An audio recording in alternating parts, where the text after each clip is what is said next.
It presupposes not the present productivity of labor and not the present ordinary run of people who, like the seminary students in Pomyalovsky's stories, are capable of damaging the stocks of public wealth just for fun and of demanding the impossible.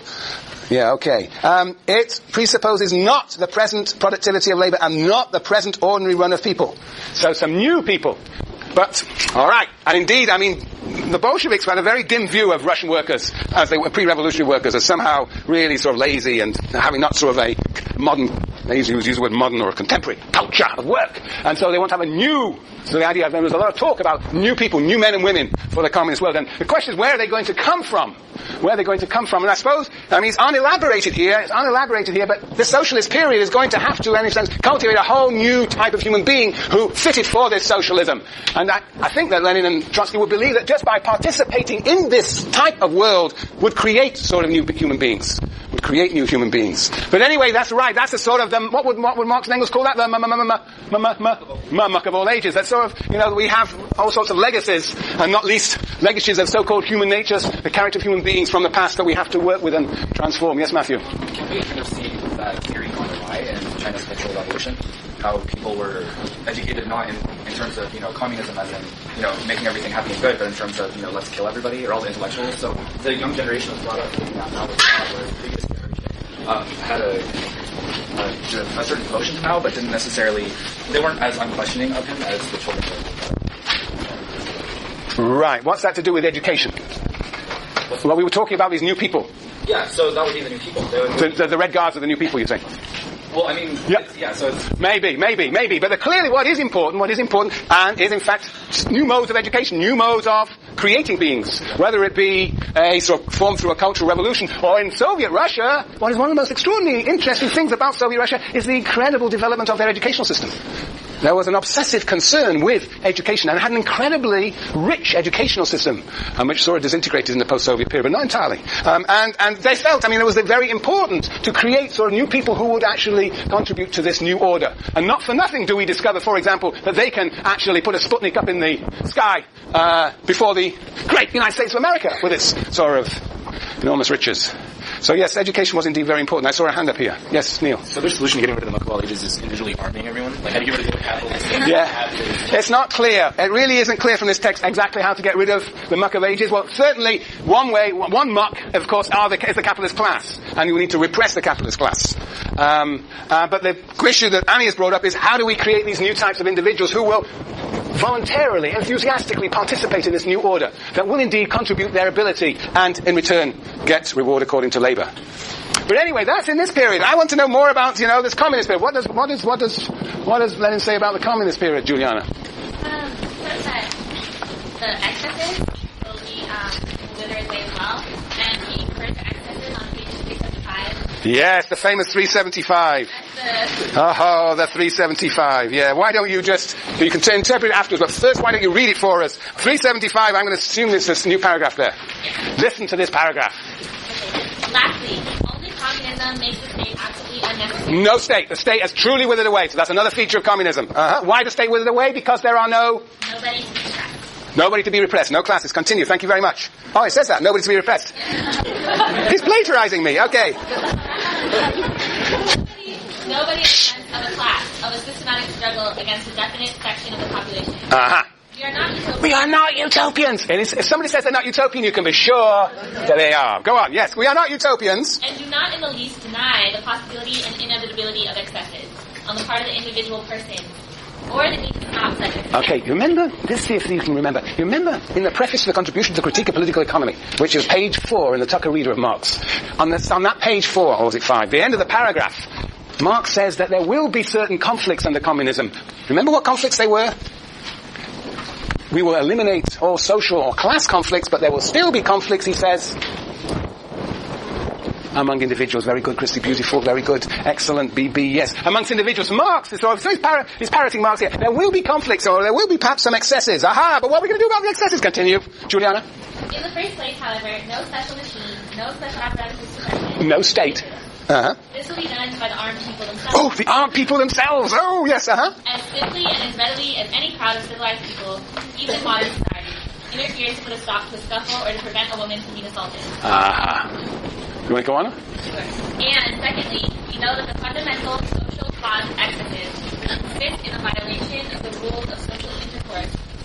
the exploitation of the people, their want and their poverty. With the removal of this chief cause, excesses will inevitably begin to wither away. We do not know how quickly and in what succession, but we do know that they will wither away. With their withering away, the state will also wither away. Very good, very good, very good. So what do you make of that paragraph? You started it. Well, he's saying that his vision for communism, he's saying that because he's making the claim that exploitation of the people is what causes these excesses or crime between individuals. And that if you remove exploitation, then eventually with this new consciousness that we're talking about education, people will no longer indulge these excesses or these crimes against one another. And They will follow.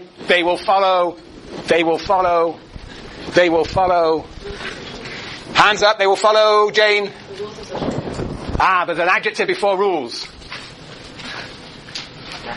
No, he would never use the word natural, but he might as well have done.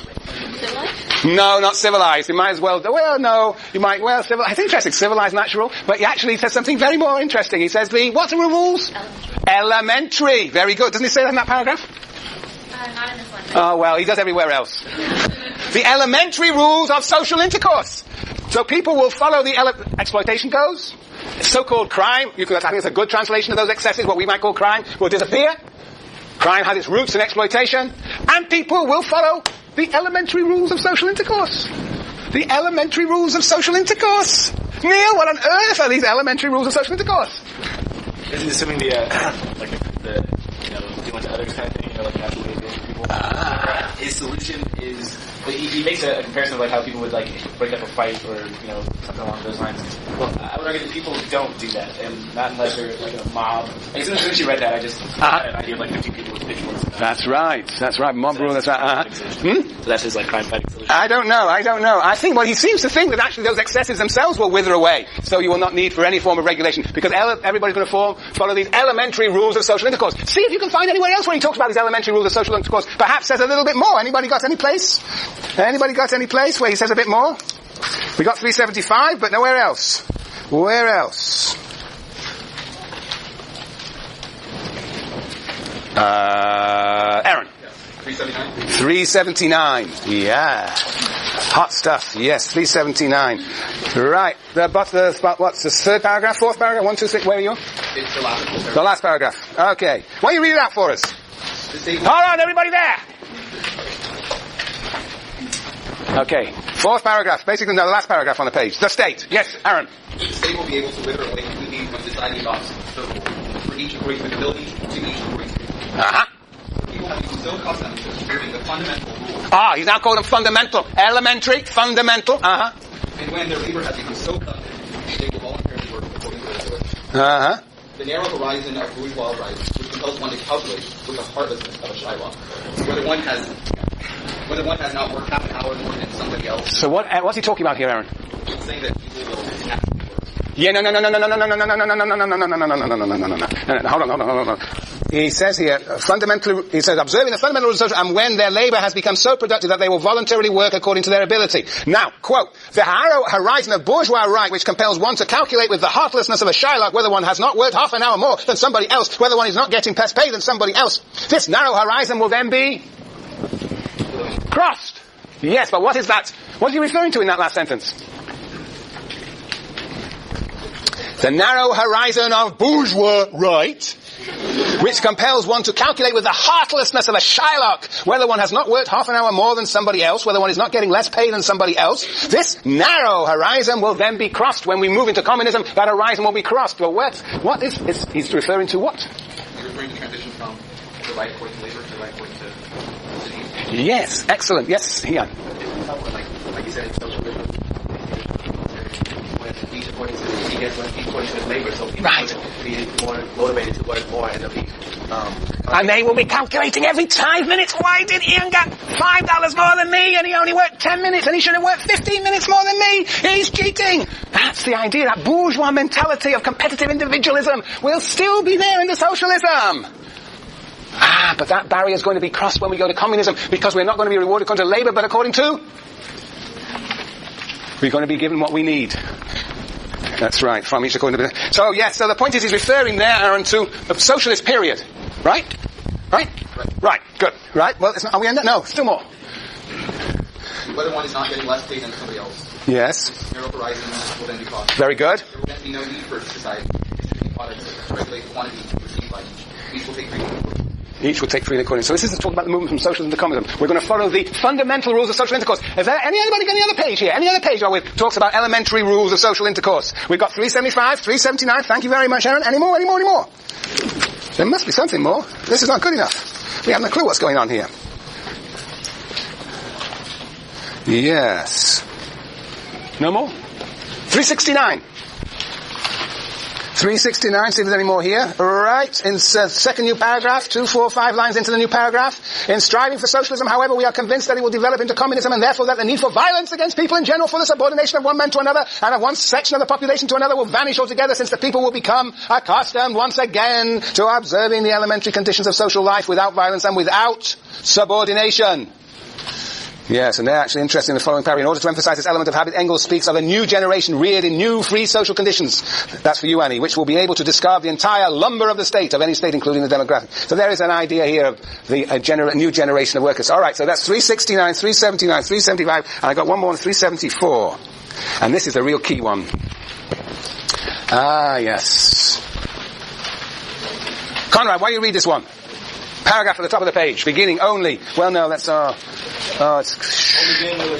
No, yes, only then. That's pretty good. All right, only then. That's why you should get. Only then will a truly complete democracy become possible and be realized. A democracy without any exceptions, whatever. And only then will a democracy begin to wither away, owing to the simple fact that free from capitalist slavery. Come on, speak like a Lenin. Go on. Owing to the simple fact that free from the capitalist slavery, from the untold horrors, savagery, absurdities, and infamies of capitalist exploitation, people will gradually become accustomed to observing the elementary rules of social intercourse that have been known for centuries and repeated for thousands of years in all copybook maxims. People will become accustomed to observing them without force, without coercion, without subordination, without the special apparatus for coercion or resistance. Okay, very good. So what are these elementary rules of social intercourse, do you think? Any thoughts? Any thoughts? Basic fundamental, as a child, your toy is my toy, that type of thing. Like, yes. That's what I'm idealizing. Yeah, what are these copybook maxims? Where might one go for copybook maxims? The Bible, the Ten Commandments, all the simple idea that people should treat each other as, which we were getting at, as ends rather than as means. It is unclear what these elementary rules of social intercourse, as if somehow there is some sort of pristine, natural, you might even say, instinctive way that human beings relate to one another in a sort of communitarian, respectful, mutually recognizing way. Yes, but anyway, that's the assumption here. We will not have to bother about states and regulations and subordinations and dominations. People will spontaneously build this wonderful society of their own. There'll be no institutions, apparently, in this society. Yes, Sonny? Could he possibly be referring to Adam Smith's theory of humans being indicated and cooperative? He could have been. Of course, remember Adam Smith said lots of things about human beings, right? He said that human beings were self-interested. He said that they engage in, what's the human propensity to? Very good, you've retained it for 2 months. Oh, that's fantastic. Oh, we should celebrate. Oh, yeah. Oh, yes, in unison, trap, barter, and exchange. That's great. Yes, that's right. Yes, there's but Smith, I think, had quite an individualistic vision of individuals, rather than you're absolutely right, there are notions of cooperation in Smith, and there's the idea of the underlying moral sentiments that bind individuals together. I think that Here's the idea is that people treat one another as ends rather than means. But it's totally unclear. It's totally unclear what these elementary rules are. That's very problematic. All right. We don't know much about communism. We do know reward according to, basically people contribute according to their ability, to each, from each according to their ability, to each according to need. We know that exploitation is eliminated. We also know that the division between mental and manual labor is eliminated. This says on 379. And we know that people follow these elementary rules of social life, the actual character of which we do not exactly have specified for us by Lenin. The question is this. What happens to capitalism? What happens to the democracy, the workers' democracy of the DFP and the communism? What happens to that democracy? What happens to the concept? What happens to democracy? It's gone. It's gone. What does that mean, Juliana? Well, similar to what we were talking about, just about how the elementary things become habit and custom. If you almost talk about democracy as if it'll just become like a take it for granted fact with the intercourse. Well, will it? Or does it take for granted?